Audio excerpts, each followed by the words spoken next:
And let me perhaps introduce Professor Moiz Bakhiet. He's also with the Gulf University in Bahrain.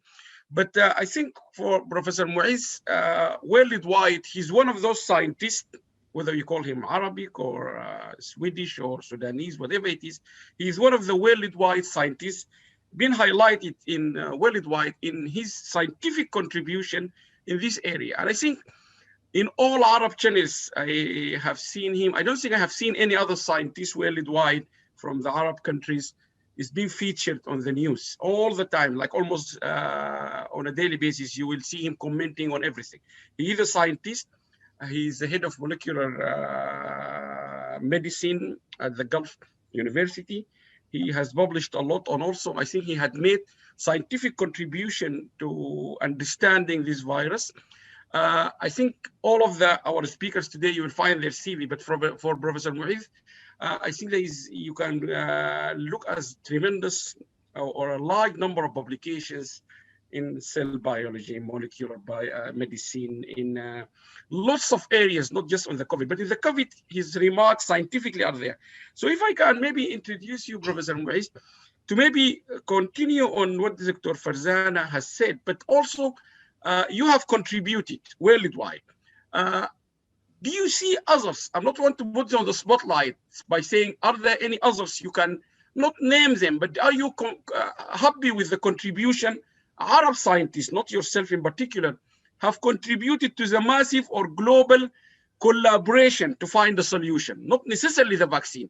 I know in the UK, we have lots of people, Sudanese doctors and others, doing lots of work on public health and so on. So Professor Moiz, maybe you can highlight and tell us what contribution do you think the Arab scientists like yourself on the ground have made to the global fight against this virus? Thank you, Professor Alam, and thank you, Dr. Farzana. You said almost everything I wanted to say.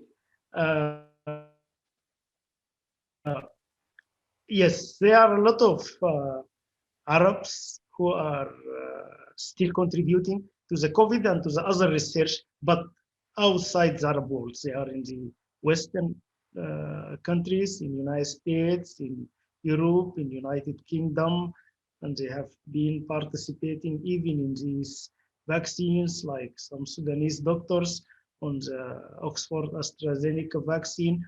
But I want to go to the root of the problem, why they are there contributing and not in their home countries.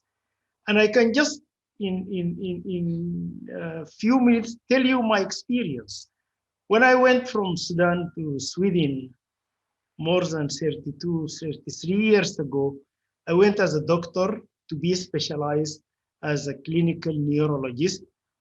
I have no idea what is science, what is research. I never hold a pipette in my life. And then when I went there, I was doing my residency in clinical neurology. By accident, my professor discovered that I'm a poet. I'm writing poem, and that was my main thing in life, poem. And then he came to me, he said, "Oh, you are a poet." And then he was about to talk about patience, something, and then he turns the conversation about imagination and those who are talented in writing or in poem or in drawing. And he said, we need such people in research. We want you to contribute to research. I said, I don't know what is even the word research mean. He said, no, we will teach you. We want to use your imagination in research. So they started to teach me how to hold a pipette, I swear. They started to teach me how to work with a cell, and then I became excited, interested. They put me with a technician.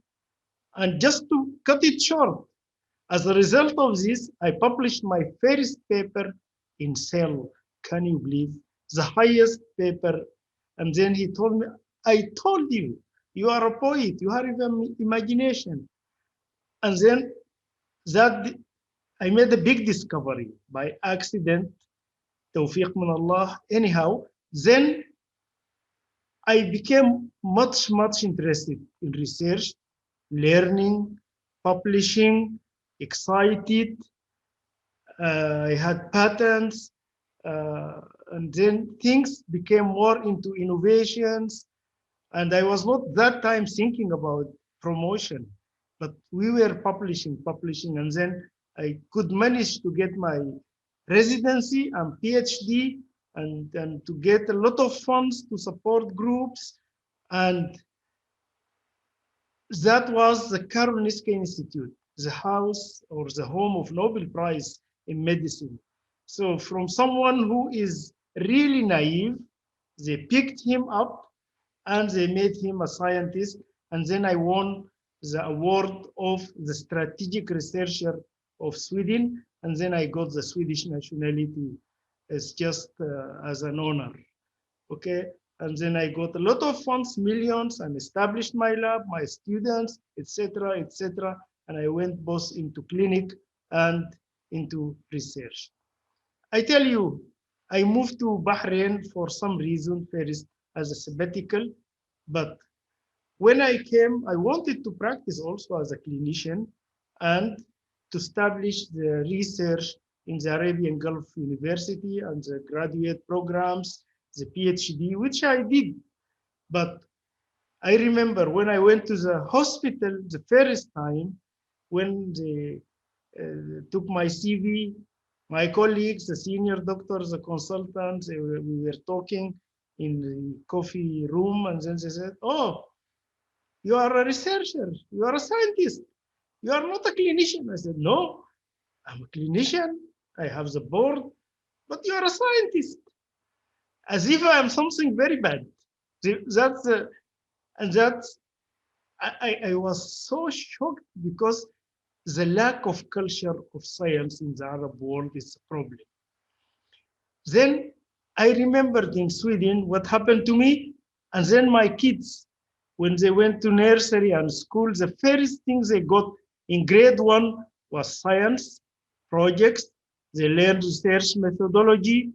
They were knowing science better than me when I was starting in grade 1 when they were 6 and 5 years old.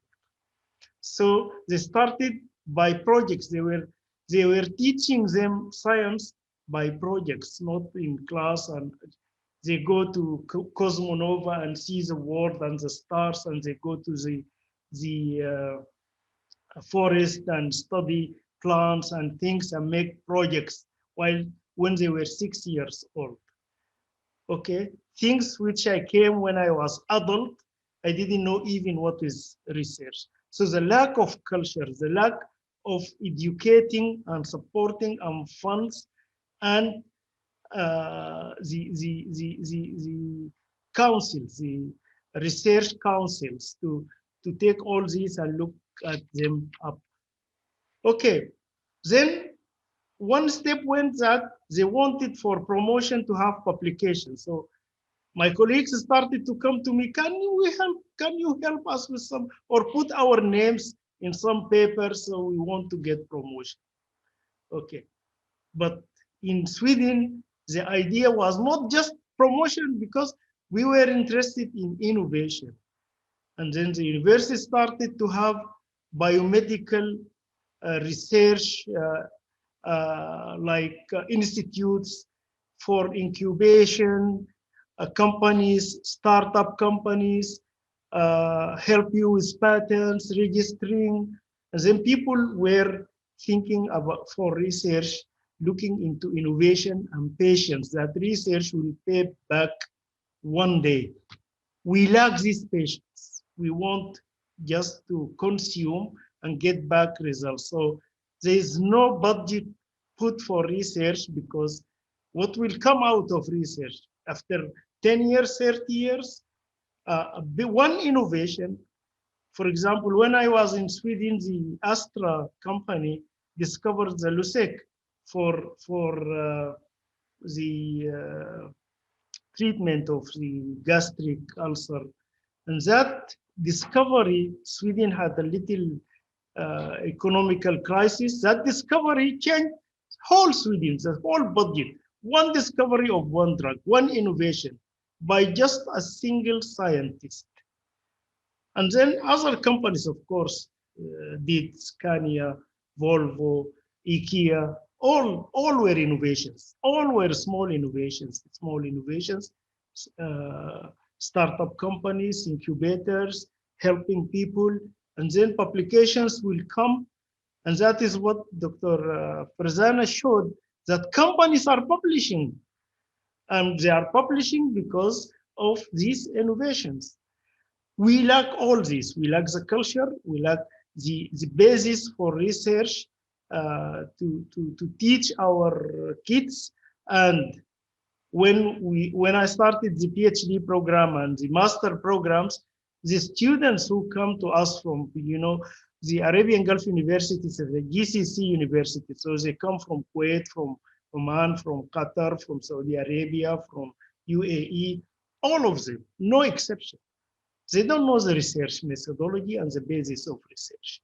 While kids in Sweden, when they are 6 years, they know research methodology because the lack of the proper strategy to grow with research since people are kids, because this is the real future and income and the budget and the economy based on these innovations and discoveries. And these discoveries will not come by promotion, will come by having startup companies, incubators, and innovations, and having research councils, and not just having prize to motivate. No, it must be a culture from the startup.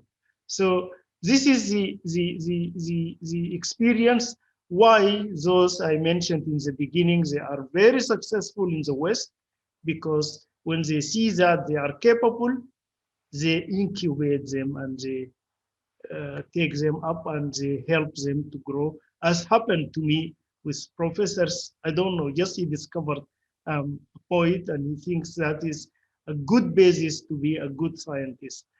And when I came here, I'm fighting, but we are making collaborations. I established the Center for Molecular Medicine and Genetics, regenerative medicine programs, a personalized medicine program, the PhD in molecular medicines, cytogenetics, biochemical genetics, molecular genetics, etc., etc. And now we have infrastructure to be shoulder by shoulder with the advanced world.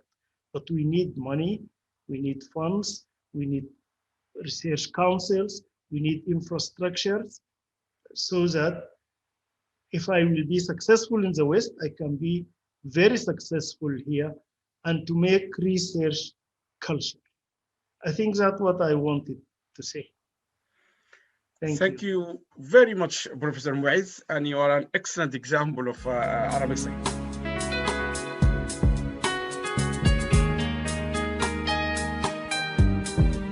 بنحلم بفضاء أوسع، بنحلم بزمن أجمل، بلاد ميلاد، بلاد ميلاد.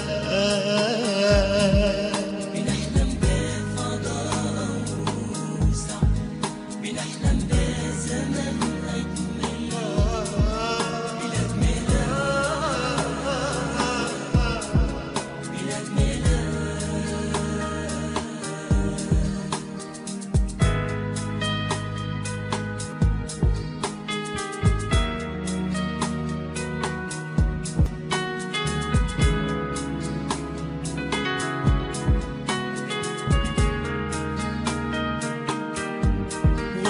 ممتد لحد حدود الحد، وطن لا في